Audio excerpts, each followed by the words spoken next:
Well, welcome everyone to today's webinar.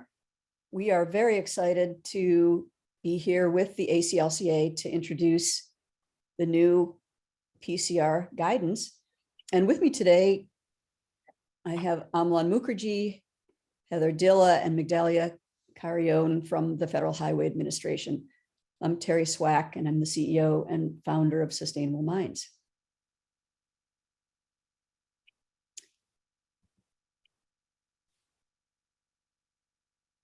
We created this toolkit, and Amlan is going to tell you the history of the evolution and creation of this toolkit, but we created it for the purpose of creating standardized, consistent, and reliable PCRs and EPDs for transparency, procurement, and supply chain data.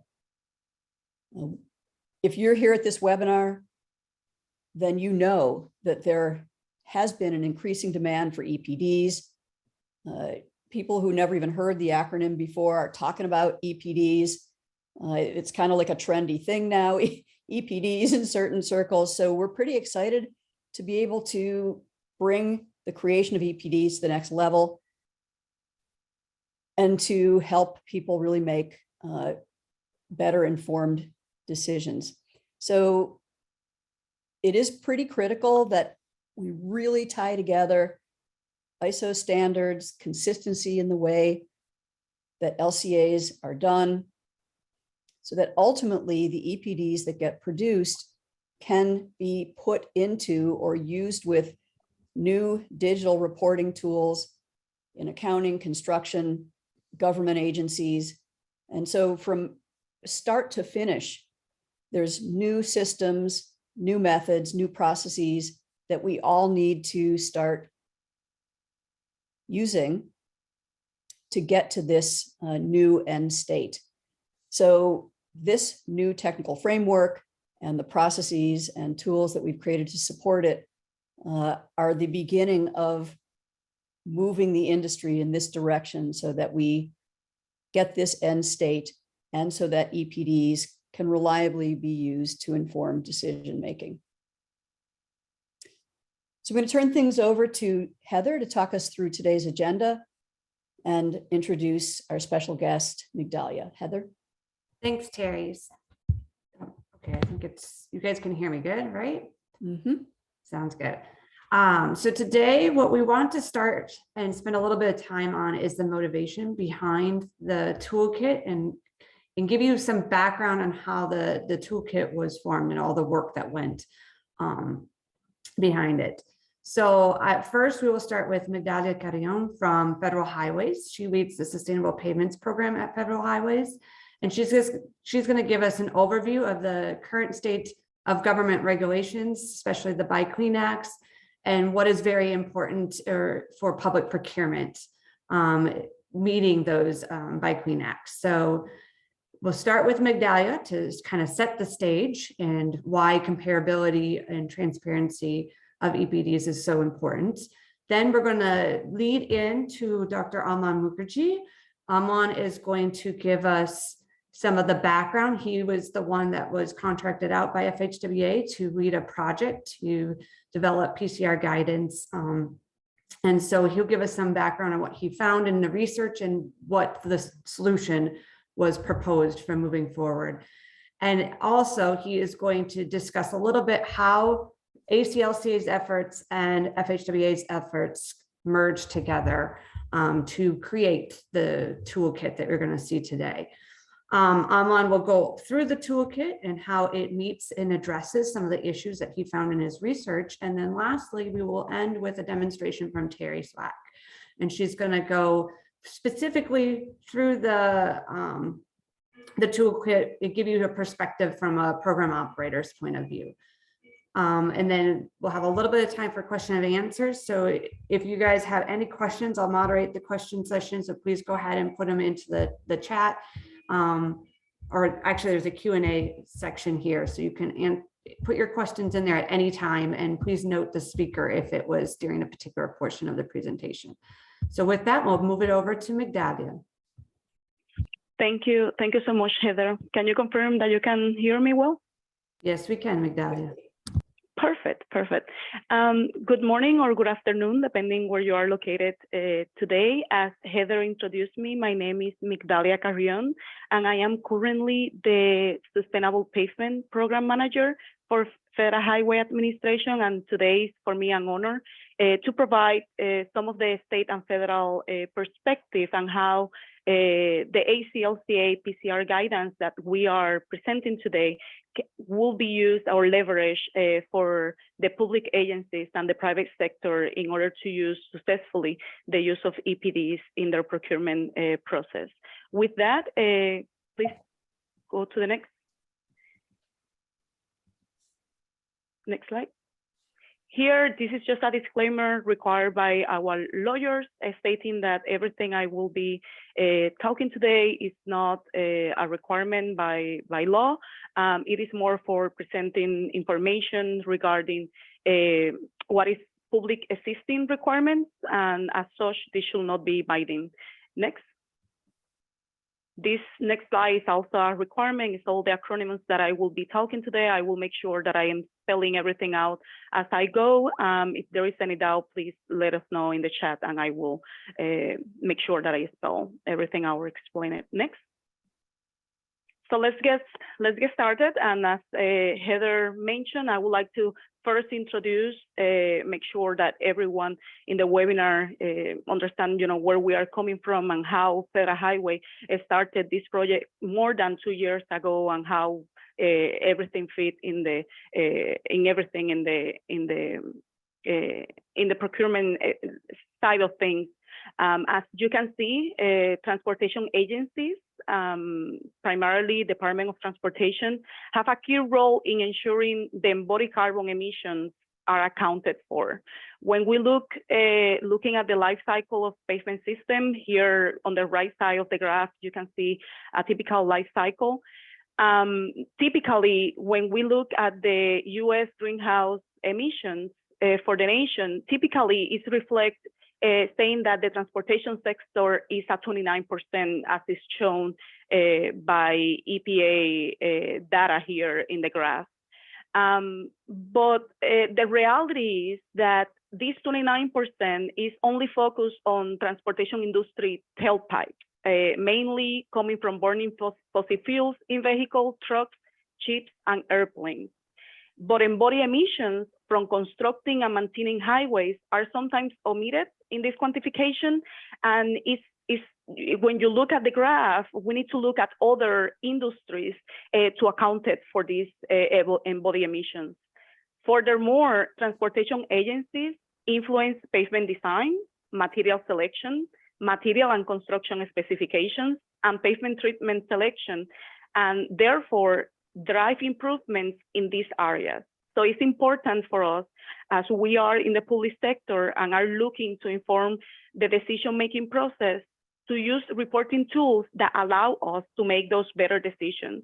As we often say, we cannot manage or improve what we don't measure. And as such, for us, embodied emissions is a key component that we are sought to look at and ensure that we have the right tools in order for us to take those informed decisions. Next slide.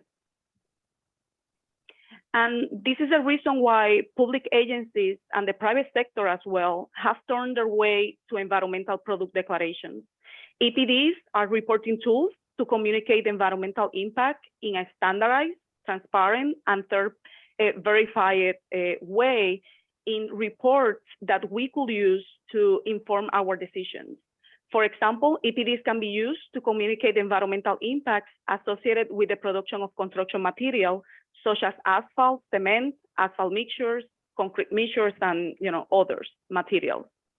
Next.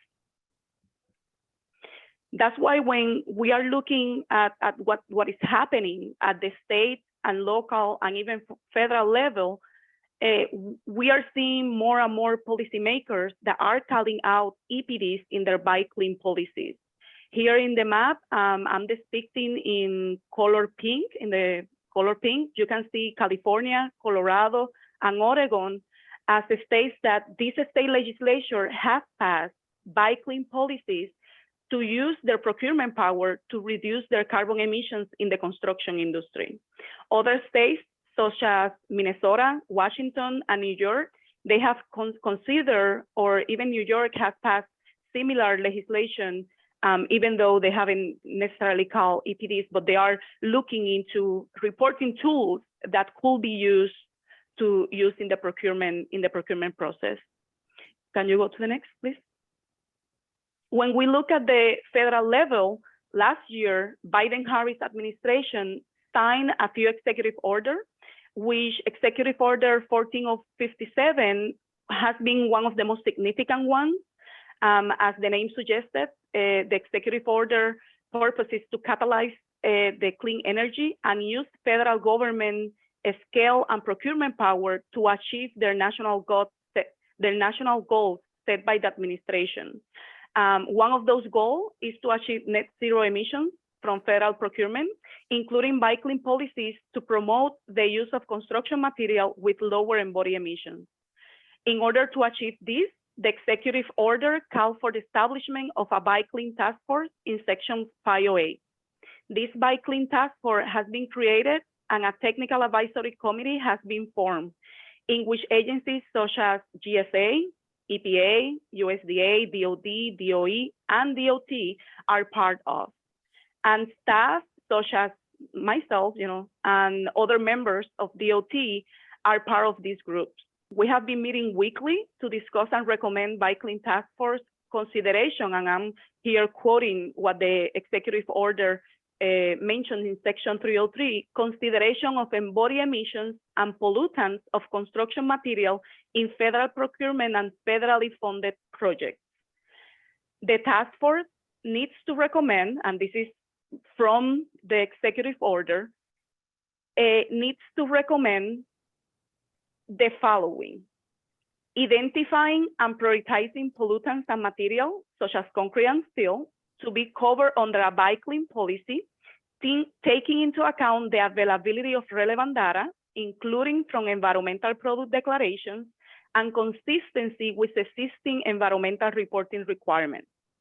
The other recommendation that is very pertinent to our discussion is that it needs to provide recommendations to increase the transparency of embodied emissions, including supplier reporting, procedures for auditing environmental product declarations, and verifying the accuracy of reported emissions data. All of these, I'm at verbatim, quoting it from the executive order. As you can see, the executive order and state level Buy Clean policies are calling for the use of EPDs in the procurement process. However, there are still significant work to ensure that PCRs are harmonized and thus ensuring EPDs used for procurement meet the standard for public procurement for the successful use of EPDs. That's where the work that we are presenting today fits in. It comes to fill this need of making more harmonized PCRs and therefore more consistency, reliable, and easily to understand the use of EPDs for the end users. As we all know, EPDs are not created equal, and we need to have a tool to ensure that the end users use properly the EPDs in order to have to use properly and to inform the decision making in a proper way. That's why more than 2 years ago, federal highway contractor Michigan Tech and specifically Dr. Amlan Mukherjee to evaluate the current status of PCRs of typical roadway materials in reference to these characteristics. That was the inception of the work that we are presenting today. And with that, I would like to leave Dr. Amlan Mukherjee to walk us through the timeline and all the effort and work that has been done. Good morning and good afternoon, depending on where you are. Thank you very much, Migdalia. This has been quite the journey.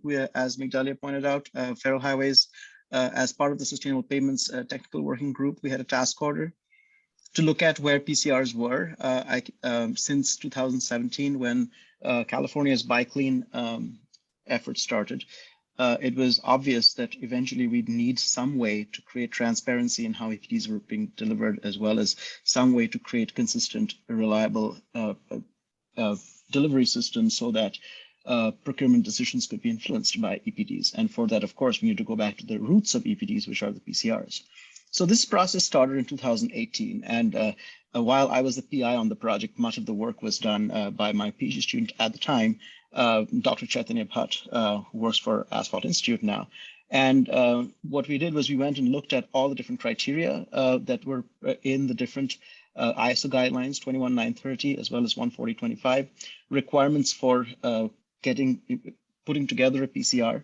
I do have experience with facilitating the PCR process for the asphalt industry. In fact, Dr. Heather Dilla and I, we did the first round of the PCR back in 2015, and then as well as I was involved with the LCA and the second round in 2020 when it got 21 when it got updated. So bring all that experience together, looking at the standards, understanding what it takes to put together a PCR committee, understanding what it takes to review a PCR, the requirements of an underlying LCA, where the industry perspectives were, as well as what agencies want. We went through this process and we developed a document for FHWA. And that was we delivered it around 2019 or right around 2020, right when COVID was starting. In the meantime, we had a couple of workshops with different industry participants and stakeholders, kind of taking them through the process as well as getting their input on it. We also did around 2020, right before the pandemic, we did a rating of, quote unquote rating, a soft rating, but really an assessment of where the current PCRs in the construction materials industry were.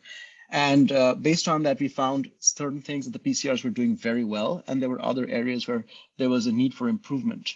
And so we took that, and at the time, what we had was primarily for the construction materials industry. We took it back to FHWA, and at the time, FHWA's perspective was like, why not expand this? Why not make this available for the broader lifecycle assessment community, people who are using EPDs, LCA practitioners, program operators? So what better place to go than the ACLCA? And Terry at the time was just starting, technically Terry and I were co-chairs at the time of the PCR, the working group within the PCR committee looking at PCR quality and comparability of EPDs. And we said, well, why don't we just put this together and start working on it together? And so since about the beginning of middle of early 2021 till now, it's been actually a wonderful process of working with many different stakeholders, many different participants within the ACLCA working group. Understanding, it is worth pointing out that ACLCA already had an existing guideline document on PCR development. So we took that, took our work through FHWA, brought that together, and did a bit of a gap analysis. I want to put in a little plug for Tejan Adhikari. He did a really good job and really helped with a lot of the work. Wonderful, quite a big team, lots of great people, Jim Melentine as well, who put in a lot of work in putting together, understanding where the FHWA document was, where the ACLCA's efforts had already taken them, and bringing that together, a little bit of a gap analysis, and also updating it for our current needs. Next slide, please. So I just want to give you a little, and Terry, you'll have to do a little bit of a clicking here, but I just want to give you a little bit of a sense of what the structure of this document is. And Terry will go into a demonstration afterwards, but a broad overview of what are all the elements that we brought together and how is it structured. Next, please. So broadly speaking, as the document, the toolkit is referred to as process and methods, right? And so the first part is the processes, right? And so within there are two components to it. Understanding, or the primary goal is, how do you create these standardized, consistent, reliable PCRs, and how do you ensure standards conformance? So we're primarily looking at 21930 and 14025. So, and Terry will take you through this a little later, a checklist by criteria. The other important thing we did was to make it user-friendly is how can we create classifications by different roles? Who are the people who are using these standards, right? So you have program operators, so PCR committees and PCR reviewers. What are their duties? If you were to take these standards, which are quite difficult sometimes to interpret, how do you take the requirements and the standards and break them down by these different roles? And this goes to the heart of what the fundamental motivation of this work is to provide a resource to program operators, to PCR committees, to PCR reviewers, so that we can have better PCRs, and eventually that translates to EPDs that agencies and end users such as Migdalia can use. That takes us to the next is like the level of conformance is like, well, we can deliver fairly good EPDs. And the discussion was like, but you know, at what are the different levels at which EPDs can be required by somebody like Migdalia, or should any other agency require EPDs? And what we came up with was the first most basic level, which was transparency, where you meet 42 of the criteria. And at that level, what you're ensuring is a process transparency and making sure that you're conformant is a better word, conformant with the ISO standards as well. And then the next level is when you're meeting 22 other additional criteria. And at that point, you're not just conformant on the transparency level, but at that point, you have an EPD that can be used for procurement purposes, right? And again, procurement purposes, we've typically been thinking of buy clean type procurement, and which is, as Migdalia pointed out, one of our major needs where EPDs are being used. And then the highest level is where not only are you meeting requirements for transparency and the EPD can be used in procurement, in addition, the data that you're providing in the EPD can be used as a data source, as a building block in lifecycle assessment, other lifecycle assessment, or in addition to can be used as a data source in other EPDs where where your product is an upstream product, and so that can be introduced as background data. Next, please. The second part of this document is the methods and the methodology addendas, right? So we have, here's how you go about your process, and here are all the different methods that you have to follow, right? So one is a very process oriented, like what are the steps, how to get it right, who needs to be involved. And the next is the stuff that goes more into what I would call the science of lifecycle assessment, as well as some of the other aspects that require consensus. So allocation, as we all know, PCRs need to be prescriptive on what the different allocation approaches are. So we have an addenda that's already out there. We're referring to these as addendas. Our first addenda that's already been published is looking at burdens and benefits of materials shared across product systems. So this is of critical interest for secondary materials, for co-products, and how would a PCR committee go about identifying and prescribing those allocation protocols. The second one, one pretty close to my heart, is the one about assessing data quality of background lifecycle inventory data sets. Again, this goes to if we are all typical data background inventories such as electricity, fossil fuels, and transportation. These are used pretty much across all PCRs, and there is no reason why we can't use common publicly available data sets that are transparent and have been verified. We went and looked at the Federal LCA Commons, where we have reasonably high quality data for the context of US purposes. And we've introduced and come up with a suggestion of what data sets to use. Primary among them is the electricity data set from the Department of Energy, which is consumption-based and regionalized inventories. And these are very high quality data sets that we suggest PCR committees can start requiring and prescribing in their PCR development process. The general goal is that these methods and methodologies will be more prescriptive, and this will lead to PCRs being in a position where EPDs coming from them will be more standardized, more harmonized, and therefore eventually more usable in design and construction processes. These are the current two addendas, and as Terry, I think, already mentioned once before, and this effort is a living effort. This is not the end of it. This is not the last time we're delivering it. There are other addenda methodologies that we're working on right now. One among them that I'm co-chairing a committee on is on biogenic carbon accounting. We're trying to coordinate our efforts with where WRI is going, because WRI is coming up with a biogenic accounting guideline for the scope 1, scope 2, scope 3 protocol greenhouse gas accounting. And so we're trying to really coordinate our efforts and come up with something that we can use within the PCRs and give guidance to for PCR committees that will also reflect out into the different scopes of reporting. There is also EPD comparability. How do we go about comparing EPDs? What is the appropriate disclaimer, if any? There is one group working on that. And I believe there's also an effort going on with with open EPDs. And Anna Lasso from Building Transparency has been leading that effort. And again, another very productive participant in this entire process. And with that, I'm going to go on to Terry. Are you going to take No, over at this we're gonna- point? Oh, sorry. Very chat. Right, Heather. so go ahead, Heather. Before that, we have a few questions that I want to ask both Amlan and Migdalia. First one actually goes to Amlan. From your research, what did you find why we cannot use a typical EPD that conforms to ISO standards for procurement purposes? So, when you evaluated many of the EPDs and PCR programs out there, what stuck out that made it that we would need a toolkit such as this?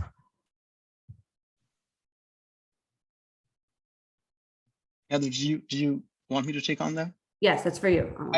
Could you just repeat that one more time? I think I had a little bit. Why can't we use a typical EPD that conforms to ISO standards for procurement process? Absolutely, absolutely. And so having gone through the development of a PCR and facilitated a PCR committee, one of my experiences is that while ISO standards are extremely valuable, and we're so grateful to actually have them in place, depending on what your product is, the ISO standards leave a lot to the discretion of the PCR committee. And this is extremely appropriate because products are different, product systems are different, domains are different. Now, however, if we don't have a standardized, a consensus-based approach to do that across different product systems, we could very soon have PCR committees appropriately, but practicing discretion that could essentially make the entire EPD marketplace chaotic. And so what we needed was one level up. So of course, the ISO, you absolutely have to meet the ISO guidelines. In our assessment of current PCRs back in 2019, when we conducted that, we realized that most of the PCRs were actually they were doing a lot of good things. And let's get this very clear. This was a first generation PCRs. There's great efforts, but they were still quite a bit far from conformance with the ISO standards. So this was like, there was a clear need to create a resource that was inclusive, that would actually bring in all the different players in the program operators, the PCR reviewers, the PCR committees, bring them to the same table. And then also across different PCRs, across different program operators, across different PCR committees, there would be a common language, so to say, to share, and a common way, a common set of best practices and protocols to use, so that we don't have PCRs that are wildly different in their philosophies, right? So again, going back to the materials shared across product systems, co-products and secondary materials, there's one that affects so many of us because so many of our products are secondary materials in other product systems, and vice versa. We're using products that are co-products from upstream, upstream product systems. So having that coherence is extremely critical. So yes, we absolutely want our EPDs to be ISO 14025 compliant, or if it's a Part B 21930, of course that needs to be there. But what we're doing is we're trying to create an inclusive process and create a resource that helps you get there and also ensures consistency across different product systems and across different product categories. Did I answer that question, Heather?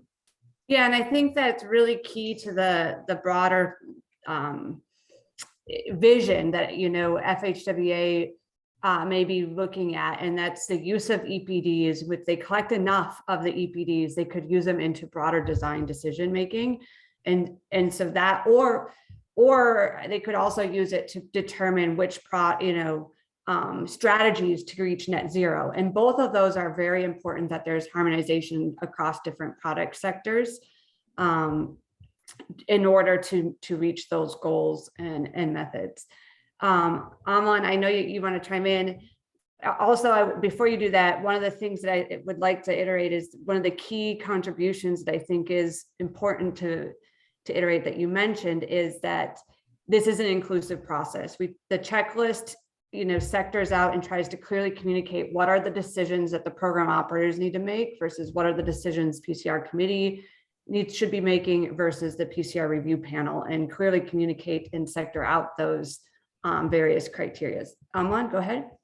Oh yeah, I just wanted to point out, I just got a little reminder via text from one of our key contributors saying that that it is very crucial to point out that before this effort, there wasn't a lot of knowledge on what background databases are available, what is available publicly, where the transparency is, and what we really should be using. And so, and I'm using the word should a little strongly here. And again, this just creates more space for our proprietary data providers to provide proprietary data sets if you're all using the same background data sets, that actually we can actually take more advantage of the proprietary data sets that are coming out. So again, to re-emphasize, I think one of the contributions is that identifying the background data sets within the federal LCA commons, for example, electricity, fossil fuels, transportation. We're all using this. There is no reason for us to use something different. Are these data sets perfect? No, they're not. The electricity one is close, is very good. But are these data sets perfect? No, they're not. But as long as we're using the same set of imperfect data sets, we're better off in our transparency and as well as in our efforts at improving those data sets and finding the funding and the support to improve, for example, our fossil fuel data sets, as well as our transportation data sets. And so this is an ongoing process, but being able to use those transparent open source data sets that are verified and creating that public process, open source process of verifying those inventories is kind of crucial. Thank you, Heather.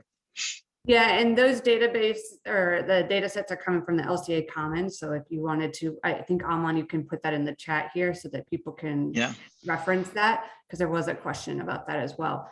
But thank you. And now we're going to move over to Migdalia. I wanted to ask you, given what has been presented here, how do you see this being used by DOTs or specifiers? Thank you, Heather, and that's a very important question. If I may chime in on the earlier question to Amlan, this is a very important component. As we have been hearing procurement experts, and what Amlan just mentioned is very important as we are moving through use APDs to the procurement. One thing that procurement specialists always mention is that we need to make sure that we are leveling the playing field, that as we are using EPDs and making comparison information in order to take decisions, that primary data that we are using, it's the same for everyone. And that's why Federal Highway and other federal entities have done plenty of job on the LCA Commons. As Amlan shared the link, I encourage everyone to go and look it up. It's tremendous work and significant work that has been done there. And we are promoting the use of LCA Commons database to being used for the PCRs and the EPDs as we move along. So that effort should continue, and Amlan suggested should be improving over time, and for everyone to use this is key in order for us to move. On the question that you asked me, Heather, that's a very good question. And looking back from 2017, 2018, as we start working and talking with state DOTs, and now even more that more state DOTs are getting legislation passed towards bike-clean policies, we go and talk and we see the need. Engineers and procurement specialists at the transportation agencies mention the need for harmonized EPDs, for them to receive EPDs that could be used not only, as you mentioned, Heather, in the procurement, but also at the planning, at the design, and other level of project delivery process. But in order to do that, they don't have the expertise necessarily to be part of the PCR committees and get involved and communicate these needs that are required in order for us at the public sector to use it, to use EPDs. And as such, this PCR guideline started as part of this effort to have in one place guidelines, not only for the operators or the PCR committee, but also for the specifiers, for them to be able to adopt these guidelines. And whenever they are specifying the type of EPDs that they want to collect and receive, they can easily say that they want EPDs that are conformant with ISO standards and PCR of course, but also using these requirements as part of their policy requirement as they are, working toward having those by clean policies requirements drafted as we speak. The same goes for the federal agencies. As we have seen, early on March, GSA produced the first specifications on concrete and asphalt requiring EPDs. These EPDs right now are being collected at installation, but as we move to where using it for procurement, having this guideline and having being conformant using this checklist are gonna be of the most importance moving forward. Thank you, Migdalia. From a material manufacturer's background and perspective, I think this toolkit, what you referenced as being fair and comparable, is really essential. And this toolkit helps it for EPDs to be used in that way and manner. What I think is interesting, I saw a recent presentation about product environmental footprints from Europe, and some of the key decisions, such as prescribing background data sets or no use of proxies, are very similar to what was actually laid out in some of the criteria in this toolkit, especially for that public procurement and broader LCA use levels. With that, we're going to move and transition over to see a demo so you can get a little bit into the weeds of the checklist. And Terry is going to show us how it could be used specifically by program operators. Well, thank you. And I really want to thank Migdalia for sharing the federal government perspective and really sharing firsthand with the folks on this call today who I'm going to assume are already involved in creating PCRs and EPDs. Turning my camera back on.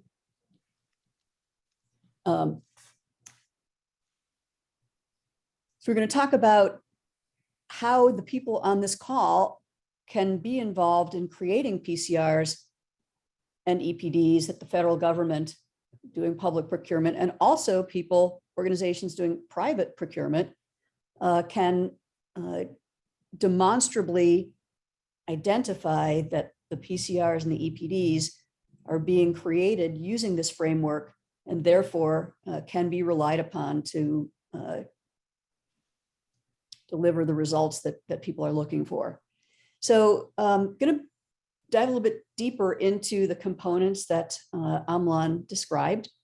And this slide in particular, and what I'm going to be showing you is content directly from the toolkit introduction. So you can go to the ACLCA website, to the PCR page. You can download the introductory document. You can download the checklist as a spreadsheet. You can download the multiple addenda that are published and that will be published in an ongoing way. But digging in here, I'm really going to start with these use cases. And today, when PCRs get created, there's really no thought to the use of the EPD. The EPD gets created, and I think there's a lot of thought that's been given to using EPDs for LEED credits or other green building rating system credits. But I think there's kind of less top of mind thinking about how people really want to be using EPDs to make decisions, particularly now procurement decisions. And again, for those of you who have been involved in doing LCAs and creating EPDs for components, so supply chain materials or components that go into finished products, the criticality of the underlying data and those data sources is paramount. If in fact that material, that supply chain material, is going to be used to go into a finished product EPD. And so in the process of creating this toolkit, we recognized that there were just more things that needed to be done in the process of creating a PCR for these higher level or more specific use cases. And that's how we continued to filter through all of the criteria that had been developed to really help people identify, what are the baseline criteria that must be followed to create a PCR that's going to be used for, let's call it general transparency, which is, I think, really largely what EPDs get used for today. And then what are the additional criteria that would need to be met in the creation of the PCR for the EPDs to be used for public procurement and ultimately for data source. And we'll show you how that is called out in each of the checklists.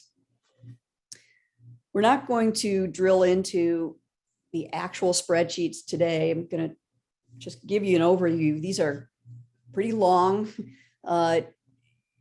When you download or you take a look, you'll see their actual check boxes. You can check these off when they're done. The first column states the criteria. The middle column states the ISO reference, and the last column creates the supporting documentation. This column on the far right indicates the level of use case that the criteria contributes to meet the level of EPD use case that the interested party or the organization commissioning the PCR wants it to be created for. So you'll see this is the program operator tab. It's quite long. The PCR committee checklist is actually even a little bit longer. I'm not showing you the whole thing here. It goes on for a couple pages. And the PCR review panels checklist is fairly short, except that there's a lot more work for the PCR review panel to do. And I'll show you that in just a minute. This is just a closer up view of a portion of the checklist. So when an organization starts using the checklist, they're going to put in the name of the PCR, the start date, the name of the program operator, contact name and email. So that's always there for everyone. The use case, the intended use case, goal will be stated right there at the top. And like I said, there's the checklist, things can get checked off as they're done. Here's the stated criteria.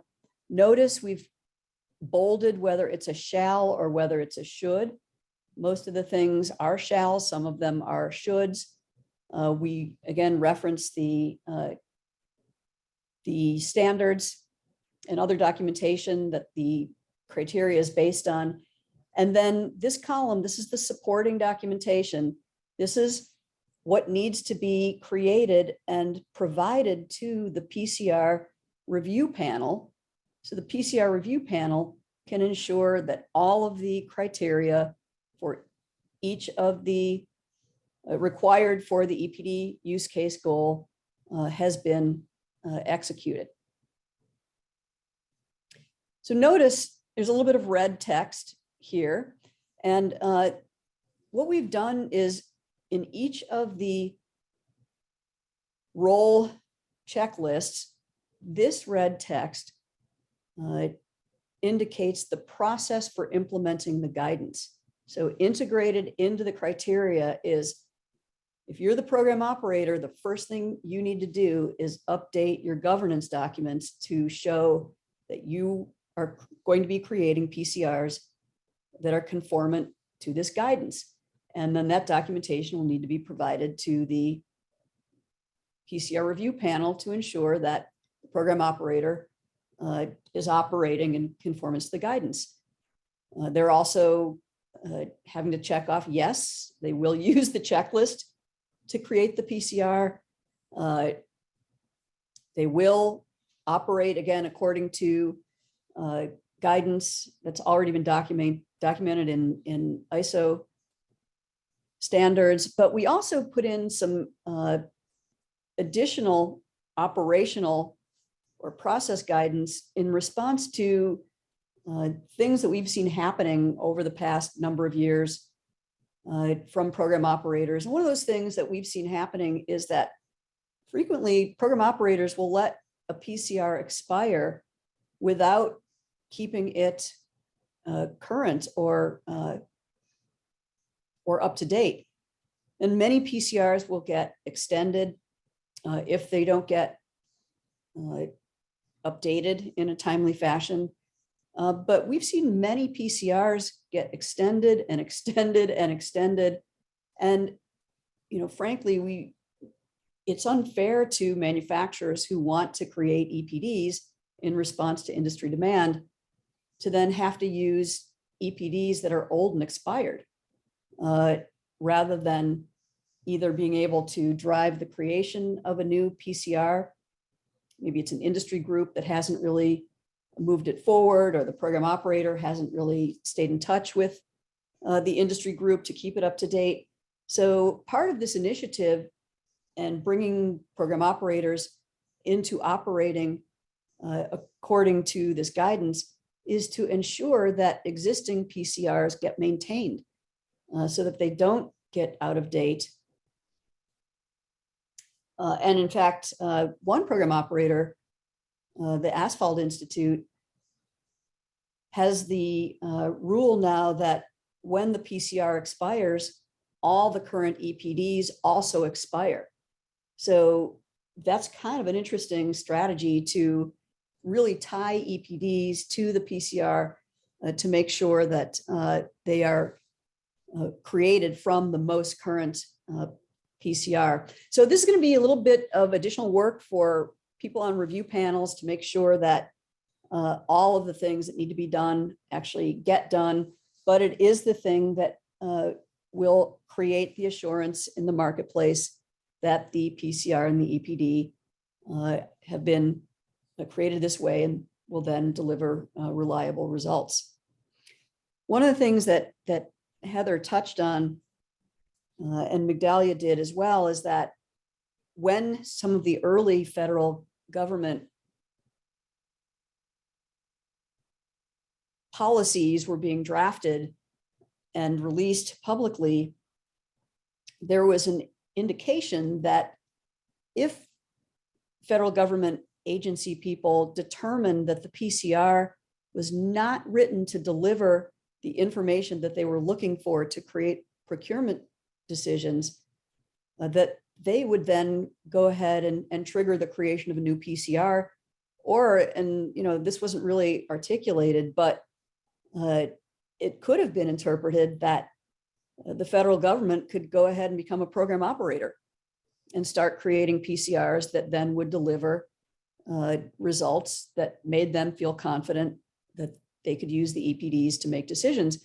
And that's when, going back to the timeline that Amlan showed, collectively, we realized that as an industry of life cycle assessment practitioners, program operators, PCR verifiers, we needed to get out in front of this impending demand for EPDs to be used in a more rigorous way and ensure that we were providing what the market was looking for, rather than the market feeling that we experts weren't ahead of the curve to meet their demand. So I hope I haven't stated that.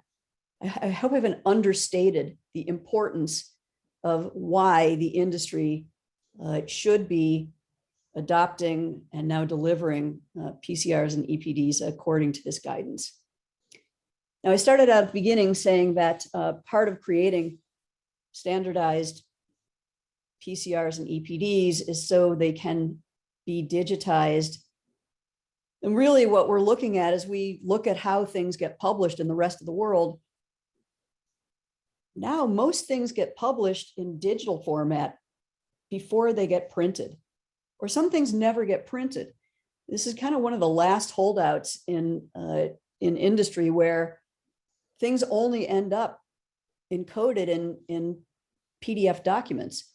And if you look at the tools like the EC3 tool that has done just a tremendous job of trying to harvest data out of EPDs to create a digital database, it's been super challenging. And that's why the data is still not entirely clean. There's still, challenges and making sure that data is clean and up to date. And so what the folks at Building Transparency have done is created this open EPD program to create digital EPDs and ultimately have all EPDs be in a digital format in a digital database that can then be shared with tools and other databases around the world. So the way Open EPD works is that they've already created general EPD, a structure with general EPD fields.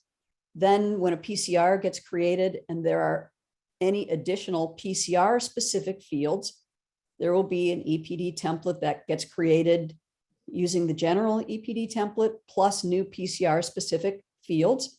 And program operators and manufacturers and industry groups creating EPDs from these PCRs will be encouraged to publish a digital EPD either prior to or concurrent with the PDF, PCR, and EPD that normally get published. So that brings us really to the end of our presentation. We'll take more questions, but what I want to do is invite you to get involved in a number of different ways. So we invite you to participate in the working group that Heather, Amlan, and I lead, which is the PCR Guidance and EPD Comparability Working Group. We meet regularly. We want to extend the group to include more of each type of role, program operators, people who would be involved in PCR committees, as well as PCR verifiers for sure.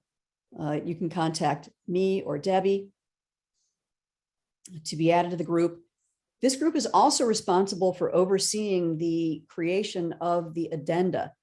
And we'll keep the website up to date with addenda that get proposed and that are on the list to be created. If you're interested in working on any of those addenda or contributing to them, that's another reason why to reach out to Debbie or me. And the big ask, now that you've joined this webinar, is when you leave, we would like to invite you to join the user group. Now we're calling it the program operator user group because it's the program operator that really runs the PCR creation process. But all of the roles, we want to be members of the program operator user group. So if you work at an organization that's a program operator, if you work at an industry association that will create a PCR, if you're in a manufacturing organization and you have been part of a PCR working group, or you're likely to participate in one because there is no PCR yet. And really, if you are in the business of being a PCR verifier, or you would like to be, we want all of you to be participating in this user group. So when you exit the webinar, you're going to be presented with a few questions that ask you who you are, if you'd like to be included in communications about the user group, if you'd like to join. And we're hoping that a lot of the folks on this call realize the significance, the importance of this work, and want to be part of moving it forward. So Heather, are there more questions that people would like us to respond to? There are a few more questions, and we did go ahead and start answering some of them as well in the Q&A. So there's some written responses as well. So the first question that I thought would be important for us and ties into the program operator user group is, do we have any program operators that are using the toolkit now that we are aware of? Yeah, so I'll take that question. So Sustainable Minds, we're a program operator. We were part of leading this work, as we've explained. And so the next step for all program operators is to start to update their governance documents and to run a pilot in any of their new PCRs. They can start at the transparency level. There are other program operators who have been reviewing it and are looking to start using it in a project.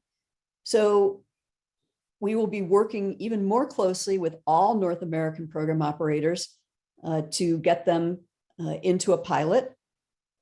The point to this being an ongoing toolkit and not a document is so that as it gets used, we will continue to update it and release updated versions. So notice on the very front page of the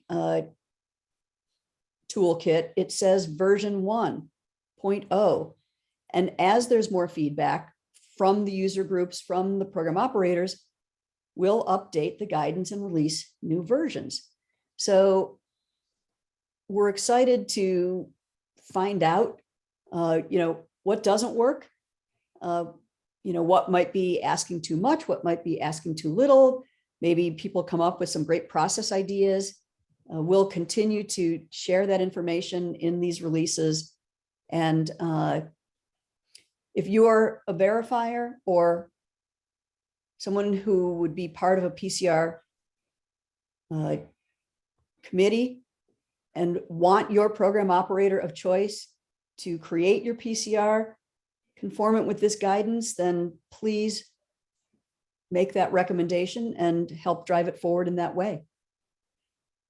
And Thank you, Terry. That was a great. I just wanted to add one more point here because I'm looking at some of the questions that are coming up internationally. There is, as Terry pointed out, if you're part of an international organization, I think there was a question on, do we have data sets for Middle East and North Africa? No, we don't. Right. Much of our lifecycle inventories that we put in this effort are North America focused because we are primarily based in North America and we're looking at what works best for the North American context. However, if you feel that you can develop data sets, lifecycle inventory for the Middle East and North Africa region, please, I think we have a framework that would very easily translate across borders. And so you should be able to use the framework and upload your own data sets in there. The other question was like, what about Europe? Again, same thing. Europe has the PEF efforts that are going on, and this effort is very similar in spirit. Of course, we're a little differently organized in the US and we don't have governments involved in this process. However, the spirit of this effort is very similar to the PEF effort, and the principles that we have in the method and methodologies addendas translates across borders globally. Same thing with the criteria checklist. If you're looking at ISO 21930 conformance, even if you're doing 15804, there are similarities there, and I think you could easily use the checklist as well as the methods and methodologies. Again, you may have to come up with your own regionalized data sets. So these efforts, they translate very well globally, and we're really hoping that this is going to be more of a global effort, so that when we are looking at using PCR, and we're getting to that point already, looking at products that are coming from other regions, then we know what kind of PCRs to rely on, and we know that this is all within the same community. There was another question about, are there other PCRs, are there any PCR committees that are using it? NSSJ, their PCR committee, I know they jumped at it. They're already using it, and they're fine. From what I've heard from one of the PCR committee members, they're finding it very easy to use. So yeah, go ahead, jump at it, use it, break it apart, and if any updates, it's a living document. Join the effort and take it from here. And one thing I wanted to add, and this is really important. Collectively, all of you who are on this call and all of us who have been involved in creating this, we're trying to move the market to do things differently. So we all have a vision. We all know where it needs to go. We all have a role in moving it forward and not waiting for someone to say, well, we're not doing this yet. Okay, well, why not? Why wouldn't you? And so to that point, we built in a lot of incentives. So again, folks in federal and state government are looking for PCRs and EPDs that we made according to this framework. Will be included in government documentation referencing this framework. And so part of the process steps is that program operators shall publish adjacent to the name of the PCR, the EPD use case level that it was created for. Additionally, on the EPD, the use case will be articulated, what the EPD use case was, and that it was created in conformance with this framework. So it's going to be very clearly labeled that these are results of this process, these methods to create reliable results. Additionally, as we organize and continue to grow the user group, we will publish the names of participants in the user group by program operator and PCR verifier, and even LCA practitioners who are becoming expert at delivering LCAs to this framework, so that people looking to hire program operators, verifiers, and LCA practitioners who are knowledgeable about executing to the framework, they'll be able to go to the ACLCA and find those people. So it is really about being ahead, responding to market demand, and doing it in a way that the industry would expect industry experts to respond. Thank you, Terry and Amlan and Migdalia, to all our speakers. I think we are over our time, so that concludes our webinar. I'm really excited for the work of this group, and I think this is really important work, because I think if we don't meet the needs of our customers that are using these labels and some of their concerns, I think they'll find other solutions, and material manufacturers like myself would have to find other tools and to meet those solutions. And I certainly respect LCA and EPDs and think that is the right ticket we should be growing. And so with that. But before we sign off, I would like Migdalia to have the last word, because she's our special guest. So please wrap it up, Migdalia. Thank you so much, Terry, for that. I wanted to talk a little bit about that incentive that Terry was mentioning, because for us, it's important to have this proactive approach in order, instead of waiting for a regulation to come, or waiting for that on the federal and state level being required. We are plugging in as part and throughout the climate challenge, some funding available for state DOTs to access and collaborate, for example, with program operators or industry and consultant. We have in our website, and I can share with everyone the link, but throughout the climate challenge, we are providing funding with the expectations that program operators and public agencies leverage this funding in order to be proactive and use this guideline for them to assess current PCRs. And, you know, as soon as operators are thinking to update their PCRs, to start using it. And as such, I would like to thank everyone for your attendance. If you have any questions or you would like to reach out to us, please do so. We, as Amlan mentioned, this is a live document, and the expectation is that as we move and grow into the buy clean policies, that at the federal and the state level, we can start using these guidelines to adopt it in order for us to have a successful implementation use of EPDs. And with that, I would like to close it up. Thank you so much, Terry, for the invitation, You, and Amlan and Heather. Thank you, Amlan. Thank you, everybody. Thank you, Heather, very much. Yeah. Have a great day.